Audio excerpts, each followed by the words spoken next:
May I call on Mrs. Sara Diskaya to please present and read before us your sworn statement. Sorry. Magandang umaga po sa mga kagalang-galang na senators at miyembro ng Blue Ribbon Committee, lalong-lalo na kay Senator Rodante Marcoleta, Chairman ng Blue Ribbon Committee.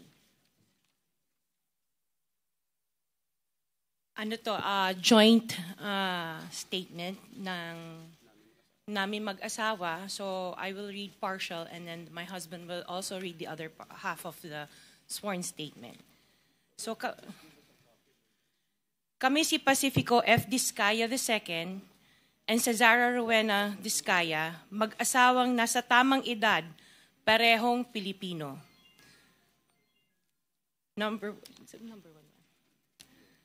Number one, noong 2003, kaming mag-asawa ay tinayun ang kumpanya na pinangalan namin St. Gerard Construction. Ipinarehistro namin ito sa DTI, nakakuha ng contractor's license at nagsimula na lumahok sa mga pribadong construction projects. Number two, kinalaunan nagsimula na rin kami na lumahok sa mga government projects. Natuklasan namin na hindi naging madali ang trabaho sa mga government projects. Madalas mahirap ang paniningil ng bayad at matagal bago kami mabayaran ng gobyerno. Number 4, hanggang dumating ang pagkakataon, lumapit sa amin ang isang kaibigan na si Voltaire Claveria at inalok kaming magkaroon ng proyekto sa national level gamit ang aming lisensya. Number 5, ipinakilala niya ang sarili niya na nagtatrabaho para sa isang congressman at nangakong kapag nagbigay kami ng pera ay makakakuha kami ng proyekto.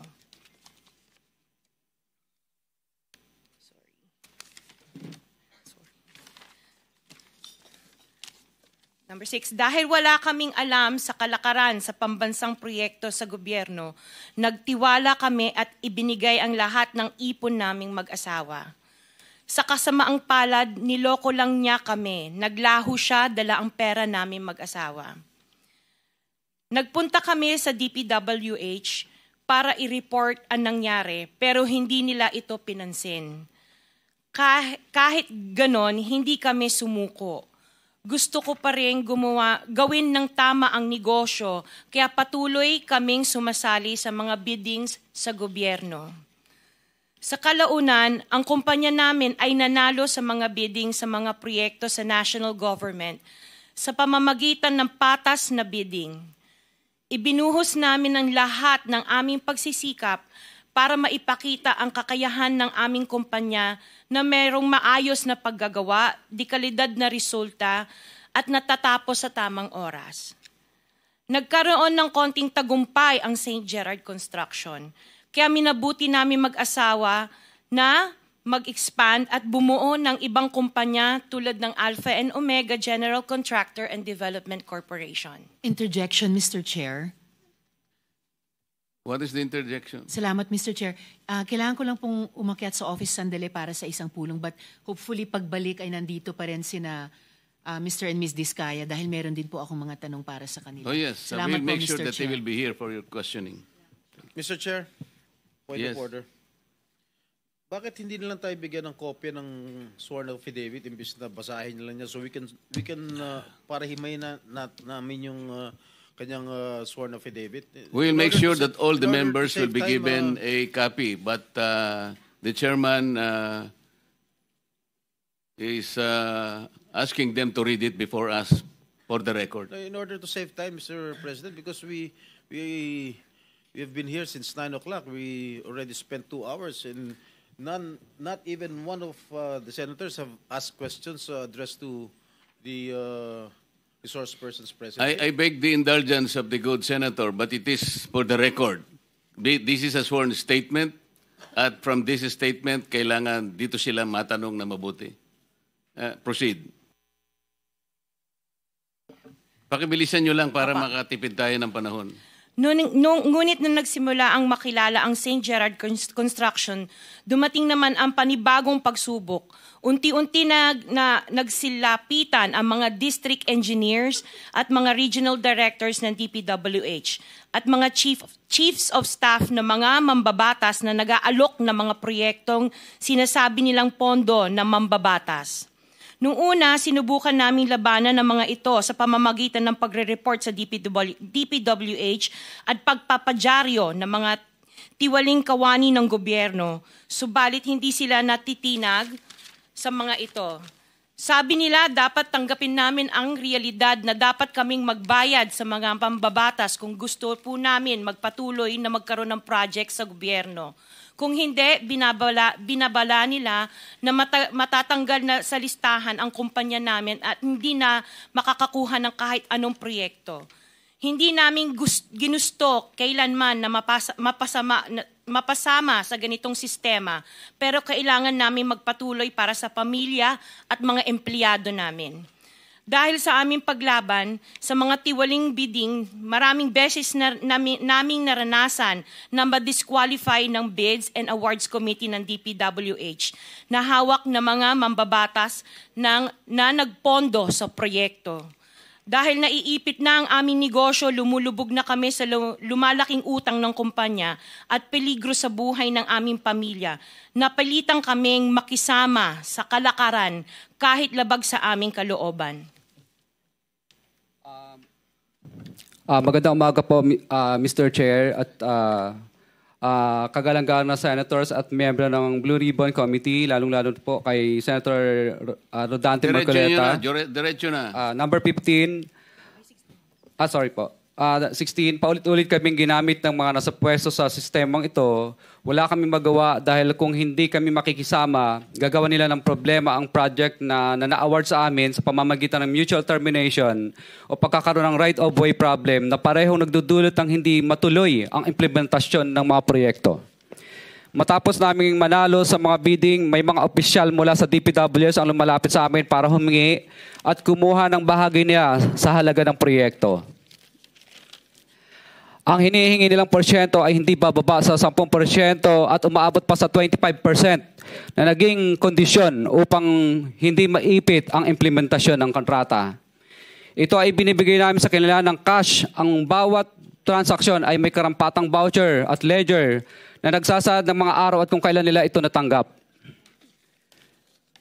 Ilan sa kanila ay sina Terence Calatrava, former Undersecretary of Office of the Presidential Assistant of the Visayas of the Philippines, Kong Roman Romulo of Pasig City, Kong Jojo Ang of Uswag Ilonggo Party List, Congressman Patrick Michael Vargas of Quezon City, Kong Juan Carlos Arjo Aitayde of Quezon City, Nicanor Nicky Briones of Agap Party List, Congressman Marcelino Marcy Teodoro of Marikina, Congressman Florida Robes of San Jose del Monte, Bulacan, Congressman Leandro Jesus Madroño of Romblon, Congressman Benjamin Benji Agarao Jr., Congressman Florencio Gabriel Bemnoel of Anwaray Party List, Kong Leo de Ode Tariela of Occidental Mindoro, Congressman Reynan Arrogancia of Quezon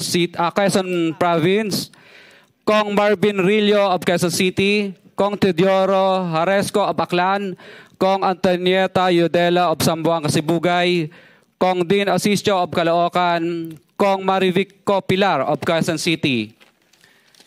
21. Mayroon ding mga kinatawa ng ilang politiko na nakikipagtakbo sa amin upang manghingi ng porsyento kapalit ng mga porsyento ng mga proyekto. Ang mga porsyentong ito ay 25% ay ipinipilit sa amin bilang karaniwang kalakaran na wala akong kakainang tanggihan.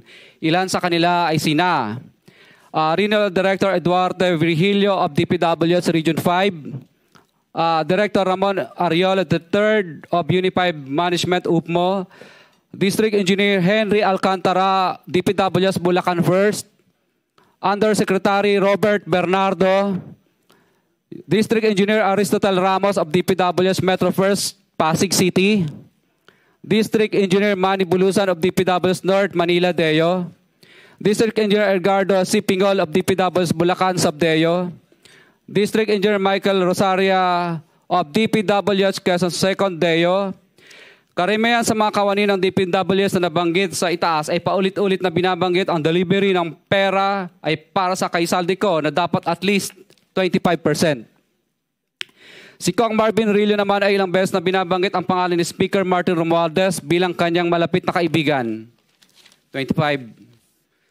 Sa tuwing umiinom kami sa Wine Story, sa BGC at sa Shangri-La Mall, sinasabi pa ni Kong Rillo na lahat ng kanyang request para sa pondo ay galing pa mismo sa unprogrammed funds at insertion na inaaprubahan ni Speaker. Ang tao ni Marvin Rillo na si Bogs Magalong ang pumupunta sa amin para kunin ang pera sa aming opisina o sa Wine Story. Si Kong Jojo Ang naman, lagi ring binabanggit sa lahat ng project sa kanya ay papondo ni Speaker at ni Saldico. Mataas ang hinihingi sa project, dagdag pa niya, hindi naman lahat ng pera ay para sa kanya, kundi para kay Speaker at kay Saldico. Sa lungsod ng Pasig naman, lumapit sa akin ang DPW's project engineer na si Angelita Garucha para kolektahin ang parte ni Kong Roman Romulo sa flood control projects noong 2022. Number 28. Pagdating ng 2025, si District Engineer Aristotle Ramos ang sumunod na nagpakilala na bagman ni Kong Roman Romulo kung saan 30% ang kanyang hiningi ay para kay Kong Roman Romulo. Sinabihan ko kay D.E. Ramos na masyado namang mataas, ngunit sinabi niya na walang magagawa dito dahil pondo ito galing sa unprogrammed funds at insertion galing sa taas. Sa ilang pagkakataon, ang mga politiko na personal na inabutan ng halaga ayon sa hiningi nilang porsyento mula sa proyekto. Ang pagbabayad na ito ay hindi naman kagustuhan kundi isang hakbang na ginawa namin dahil sa matinding panggigipit. Ilan sa kanila ay sina Kong Antonieta Yudela kasama ang kanyang asawa, Kong Marvin Rillo of Quezon City, Kong Nikki Briones of Aga Party List, Arturo N. Atayde, ama ni Kong Arjo Atayde, Kong Florencio Gabriel Bem Noel of Anwaray Party List, Kong Eliandro Jesus Madroña of Romblon, Kong Benjamin Benji Agarao Jr. Bagamat naging matinding pagsubok ang kabawasan ng pondo na nakalaan sa proyekto, pilit at matapat naming sinusunod ang bawat espesifikasyon na nakasaad sa Program of Works na nakasaad sa proyekto ng DPWH. Nakakasiguro kami na nagawa namin ng maayos at matapat ang bahagi o phase ng proyekto na na-award sa amin. Sa katunayan, hindi kami mababayaran ng DPWH kung hindi ito dumaan at pumasa sa maraming material testing na naaayon sa design ng DPWH. Ina-assess at ini-inspect ng DPWH ang bawat proyekto base sa natapos na parte o accomplishment. Napilitan kami na i-absorb ang kabawasan na ito na nagdudulot ng maliit na kita o pagkalugi sa ilang projects. Para makabawi, dinadamihan na lang namin ang partisipasyon sa mga projects. Taliwas sa mga lumalabas na may mga impormasyon sa publiko, hindi kailanman kami gumawa ng ghost projects. At masugid kaming nag-i-inspect sa lahat ng aming mga natapos na projects. Handa po kaming tumistigo ng walang pilit at kusang loob bilang state witness at sabihin ang lahat ng nangyayaring katiwalaan ng Kamara, DPWH at iba pang mga kawani ng gobyerno upang gawin ang tama. Kami ay lubos na humihingi ng tulong sa Senate Blue Ribbon Committee na pinamumunuan ng buting Chairman Senator Dante Marcoleta at kay President Bongbong Marcos para sa proteksyon at seguridad ng aming pamilya. Ang salaysay na ito ay kusang loob namin ginawa at walang sino mang pumilit na gawin ito. Sa katotohanan ng lahat ay nilagdaan namin ang salaysay na ito ng kusang loob at walang pumipilit. Sign, Pacifico of Vizcaya, nagsasalaysay. Notaryado po. For the record, this sworn statement was notarized by a certain Attorney Reynaldo F. Segubiense, PTR number 246726, January 4, 2024.